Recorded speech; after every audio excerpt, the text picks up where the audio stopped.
Here's what's poppin' in today's history class, the influence of Islam on West Africa.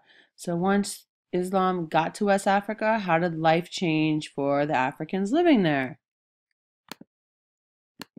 First up, you've already heard this before, but traders brought Islam to Ghana, and Muslims conquered North Africa between 639 and 708 AD, and they wanted to spread Islam to West Africa, but it wasn't practical to send armies there because Ghana was far away and you would have had to have crossed through the Sahara Desert, so that would be kind of inefficient.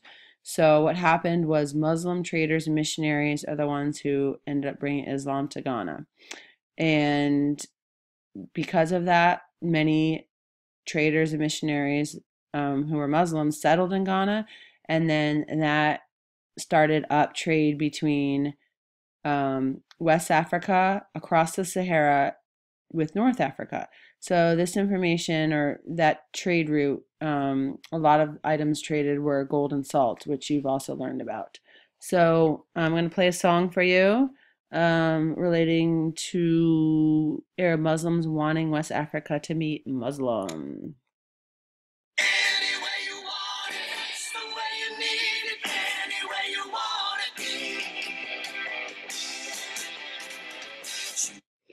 If at any point the video is going too fast and you need to catch up with your notes on your note sheet, you should pause the video so you can write down all the information that you need on your note sheet. Okay, so I only have 15 minutes to record this, so I'm going to try to be efficient, and if I'm going too fast for you, you should press pause, write down the notes, and then press play.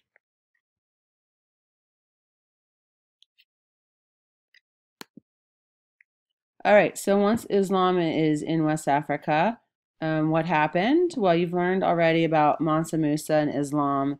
So you're writing down some places where scholars came from, and they settled in Mali. They went there to do business.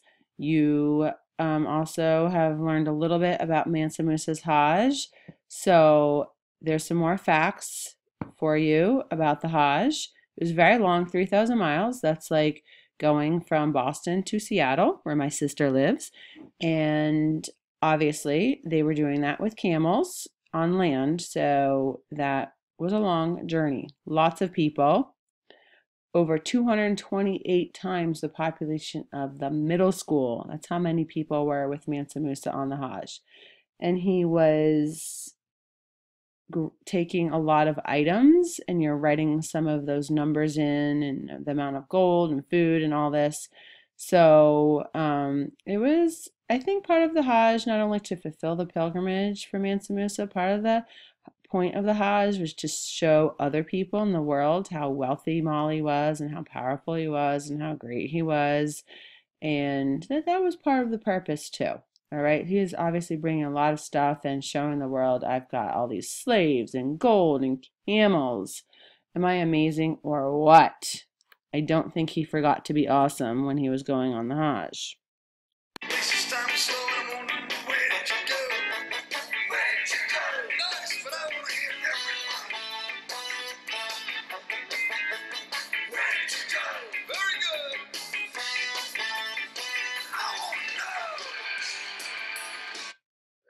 So where he went on the Hajj, I hope you're thinking of the same spot I am, which would be Mecca, which is in Saudi Arabia today. Mecca is where you go to perform the Hajj.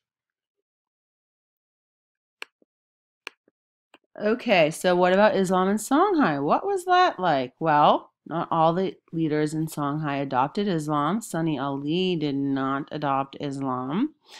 But Askia Muhammad became king in the 1490s, and he had some very strict laws to make sure people practiced Islam correctly. So if you can see it to the side, this was different than Mansa Musa. Mansa Musa had religious freedom and tolerance and did not force it on people, but Askia Muhammad did things a different way. He also started wars to convert non-Muslims to Islam. See, he was a little more forceful about Islam than Mansa Musa was. He wanted other people to be Muslims.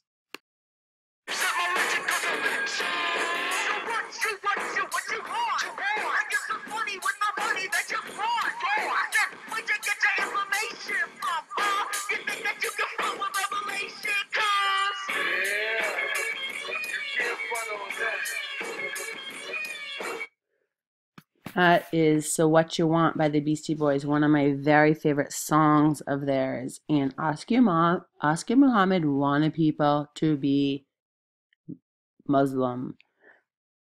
All right, moving on, we have what were some new religious practices that Africans were doing because Islam spread to West Africa? So the first box here tells you about what it was like. These are things they adopted from Islam, the African Muslims, learning about the 5 pillars, praying in Arabic, going to mosques, performing the Hajj, thinking of all Muslims as one community. Now, at the same time, a lot of their old religious practices were kept as long as they didn't go against the 5 pillars. All right, so if something went against the 5 pillars, it would hit the road, okay, and not be used. So here are some examples. We have showing respect for spirits of the dead ancestors. Another example would be using amulets or charms that were believed to help people or protect them from harm. So on the next slide, actually I'm going to go to the next slide and then I'll come back to this one because you probably have some more information to write down. Anyway, here are some amulets. Okay, they're just like little religious objects, trinkets, there's all sorts of different kinds.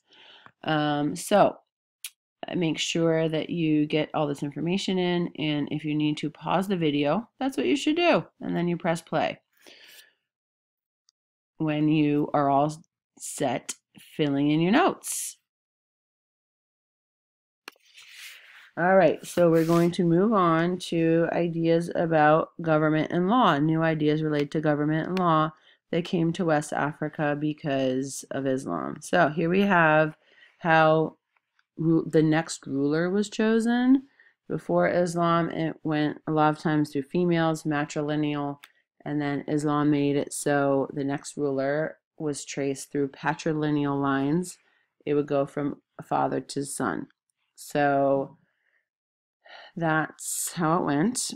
That's how it changed because of Islam. Also, with the law in Africa, a lot of places adopted the Sharia, which is Islamic law. And before the Sharia was used, a lot of law was more customary in that it wasn't written down. It was just what people accepted and what they were used to and what was always done, but it wasn't necessarily written down. So because the Sharia was used, since Islam spread to West Africa, the laws were now written. And people thought that they came from God, and it was just different. And then you had judges hearing cases in a court as opposed to just the old way it was done, which was, let's say a man was accused of not paying debts or injuring someone. The accused man might be forced to drink water that had been poured over sour, bitter wood, and if a man vomited, he was believed to be innocent. So it was more a trial and error, like you had to do a little something, and if something happened, then you were either guilty um, or not. So it wasn't official like the law we're used to, where there's laws and consequences, and a case is proven and a judge decides. It was a little more just like what had been always done and kind of more superstitious than official law. Moving on to education. So Timbuktu was a big center of learning, famous for Islamic scholars. It had a famous university, University of Sankore, and all you're writing in are some of the subjects that were studied once the basic subjects were mastered. And those are given to you, the basic subjects, and the highest degree would take about 10 years of studying. It was probably similar to what's a doctorate today. I don't know that it was called what it was called, but if you get your doctorate, it takes a while and lots of years of study to earn that. And you have to usually you have degrees before you get your doctorate also. So you've done a lot of school before you get your doctorate.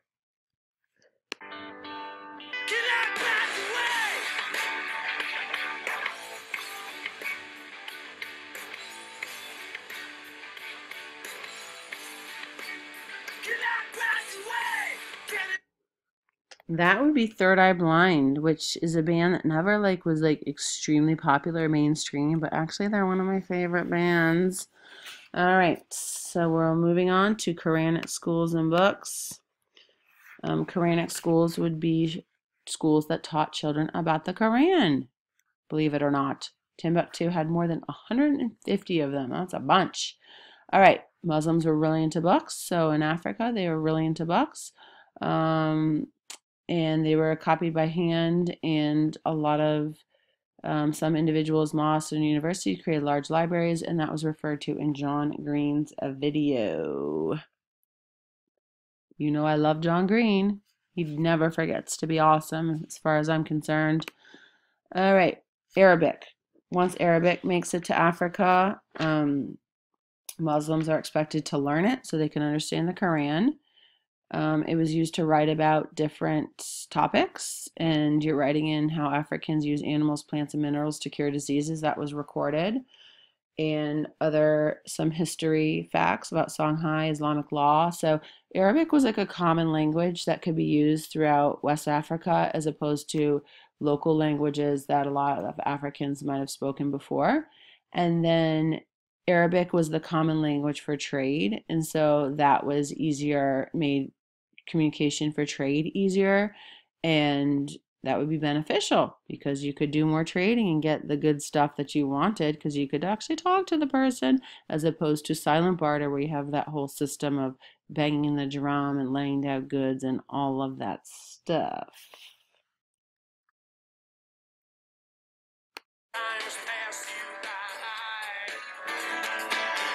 What would you say?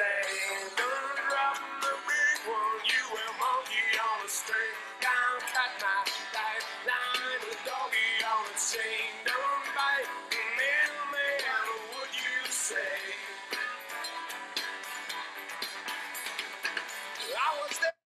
So that is the Dave Matthews Band, which I don't think has really been popular amongst 8th grade students that I can remember, but maybe your parents or older relatives, maybe in their 30s or 40s, like Dave Matthews. I don't know.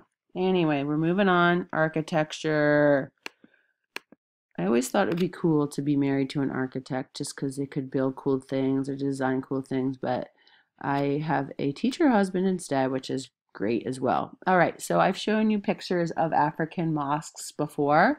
Mud and wood were used in the savannah to make mosques, and this is the Great Mosque of Djinn, Mali in Africa. I probably didn't say that right, but anyway, so this mosque, let me give you some info about it. So here is the website for this mosque, where I really wish they had a phonetic pronunciation of the mosque's name because I don't know how to say it. All right, as you can see, I try to ignore the FiOS information. I'm not endorsing FiOS. It is the largest mud-built structure in the world, is one of the most unique mosques in the world, and it's a achievement of Sudano-Sahelian architecture, which Al-Sahili, the architect, is on the next slide. All right, it is one of the most famous landmarks in Africa. It is a UNESCO World Heritage Site. The walls are made of mud brick and covered with clay plaster. The walls are 40 to 60 centimeters thick. And palm branches were used as beams to reduce cracking of the walls due to the sudden changes in temperature and humidity.